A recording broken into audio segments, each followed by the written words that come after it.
முல்லைப் பெரியாறு அணையில் நடைபெற்று வரும் மூவர் கண்காணிப்பு குழுவின் ஆய்வு குறித்து ரமேஷ் கண்ணன் தரும் கூடுதல் விவரங்களை பார்க்கலாம்.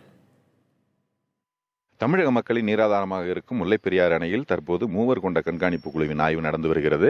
அதாவது ஏற்கனவே தலைவராக இருந்த நாதன் பணி ஓய்வு பெற்றதை அடுத்து புதிய தலைவராக மத்திய நீர்வள ஆணைய அணை பாதுகாப்பு பிரிவு இயக்குநராக இருக்கும் பிள்ளை நியமிக்கப்பட்டிருக்கிறார்.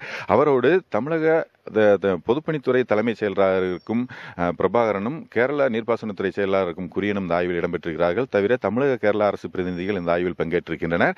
அதோடு இந்த ஆய்வின் முக்கிய நோக்கம் என்பது பேபி அணை, பிரதான அணை, அணையின் 13 மதகுகள் இயக்கம் சரிபார்ப்பு ஆகியவை இந்த ஆய்வுக்கு உட்படுத்தப்படுகின்றன. தவிர அணையின் சுரங்கப்பகுதியிலிருந்து சுரக்கும் கசிவுநீர் மாதிரிகளும் சேகரிக்கப்படுகின்றன. இது தவிர அணை ஆய்விற்கு பின் குமுளியில் உள்ள மூவர் கண்காணிப்பு குழு அலுவலகத்தில் ஆலோசனை கூட்டம் நடக்கிறது. இந்த ஆலோசனை கூட்டத்தில் தமிழக கேரள அரசு பிரதிநிதிகள் கலந்து கொண்டு தங்கள் கோரிக்கைகளை முன்வைக்கின்றனர்.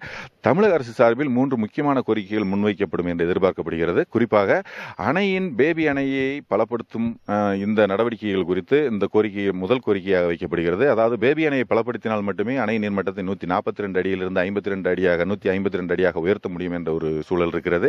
எனவே பேபி அணையை பலப்படுத்துவதற்காக ஏற்கனவே தமிழக பொதுப்பணித்துறை சார்பில் ஒரு திட்ட மதிப்பீடு 8 கோடி ரூபாய் செலவில் தயாரிக்கப்பட்டிருக்கிறது. அந்த மதிப்பீட்டு அறிக்கையும் இந்த குழுவிடம் சமர்ப்பிக்கப்படும் என்று எதிர்பார்க்கப்படுகிறது. தவிர முல்லைப் பெரியாறு அணையின் பிரதான அணைக்கு மின் இணைப்பு வழங்க வேண்டும் என்ற 2வது கோரிக்கை வலியுறுத்தப்படுகிறது. அதாவது 2000ஆம் ஆண்டு முல்லைப் பெரியாறு அணைக்கு வழங்கப்பட்ட மின் இணைப்பில் சிக்கி யானை பலியானதை தொடர்ந்து மின் இணைப்பு துண்டிக்கப்பட்டிருக்கிறது. இருந்தாலும் புதைகுழி மின் இணைப்பு வழங்குவதற்காக 95 லட்சம் ரூபாய் கேரள மின் வாரியத்திற்கு தமிழக பொதுப்பணித்துறை ஏற்கனவே செலுத்தியிருக்கிறது. தவிர மாதந்தோறும் 2500 ரூபாய் வாடகையும் கடந்த 15 ஆண்டுகளாக செலுத்தி வருகிறது. இருந்தாலும் தற்போது வரை மின் இணைப்பு வழங்கப்படவில்லை. இந்த கோரிக்கையும் வலியுறுத்தப்படும் என்று எதிர்பார்க்கப்படுகிறது.